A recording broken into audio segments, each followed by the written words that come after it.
Hey, so as a personal injury attorney, one of the questions people ask me a lot about is property damage, right?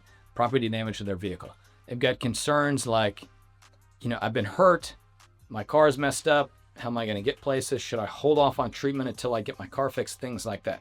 First off, if you're hurt, always go to the doctor.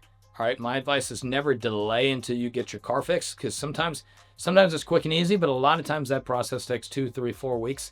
It's actually started taking longer and longer, I would say, since post-COVID, as supply chains are not what they used to be, okay? So my advice, if you're hurt, go to the doctor. Now, who should fix the car? The bad guy, the one who caused the accident.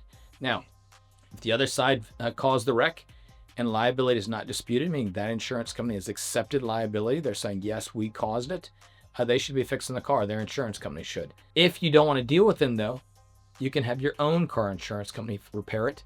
If you do that, a lot of times your insurance will waive the deductible because they're going to collect all their money from the bad guy's insurance.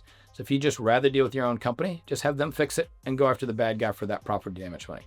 Now, if the bad guy's insurance is disputing liability, they're arguing over whose fault the accident was, my advice is going to be filing your own car insurance. That way your car gets fixed right away, and it doesn't just sit there while either your insurance companies argue about who's at fault or your lawyer argues with them about who's at fault. Either way, though, your car gets fixed right away. Okay, and just because it's getting fixed doesn't mean you're agreeing that your insurance is partially at fault or you're partially at fault. You're just getting your car fixed, and you're going to get it fixed under comprehensive or collision. It's just going to get repaired, and then your insurance company's going to argue with them. Now, people ask me, how long will I have the rental car? If you got the rental car on your own coverage, it's generally 30 days at most. All right, so if your car gets fixed in 2 weeks, they're going to cut it off because your car's there. If it takes longer, they'll usually give you up to 30 days, but a lot of times your own policy is going to cut it off at that point. However, if the bad guy's insurance puts you in a rental because your car is getting repaired, they're generally going to leave you in the rental until your car is repaired. Now, if your car is getting worked on, it's going to take longer, and you've got a date like, hey, the rental car ends next Friday.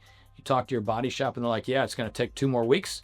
You just call your adjuster, or you can have the body shop call the adjuster and say, hey, we need an extension. It's usually that easy. If it's not, I would say you need to talk to the adjuster. Now, what are you going to do if your car is totaled? All right. If your car is totaled, the insurance company is going to make you what they call a fair market value offer.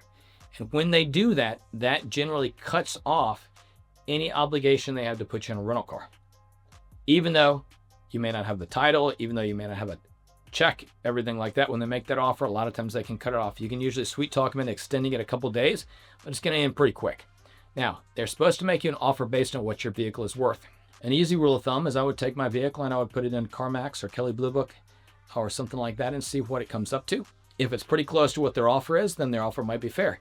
If it seems off, you've maybe done a lot to the car and it still doesn't seem fair, ask for the CCC report.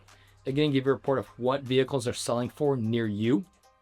And then they can also show you the breakdown of what extras those vehicles have, the mileage and everything like that. And you compare it to your car. If it still seems off, then you're going to have to fight about it. If it seems close at that point, then you've got a fair offer. Now, question comes up too.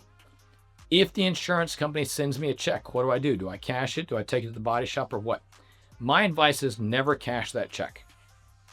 I'm going to leave it until the job is done. And if the job is done and that check covers the whole bill, fine, I can cash it and pay the body shop. Or I can just sign the check over to the body shop, or I can tell the insurance company mail the check to the body shop. What I don't want you to do is deposit that check, cash it basically, and then your body shop to say, hey, the damage is more than I thought, and they increase the cost. And now they've increased it. They're saying you owe more money, and the insurance company is saying they didn't get permission to do that, and they've already paid you, so you're stuck in the middle, okay? So my advice, don't cash the check. Just hold on to it, or tell the insurance company to pay the body shop directly. Listen, thanks for watching this video. These cover most of the frequently asked questions I get about property damage. If you found this helpful, hit like and subscribe to stay informed about more personal injury or property damage cases. Also, be sure to check back in the future. If you need further assistance, don't hesitate to reach out to my team. Thanks a lot. In pain, so I call Shane.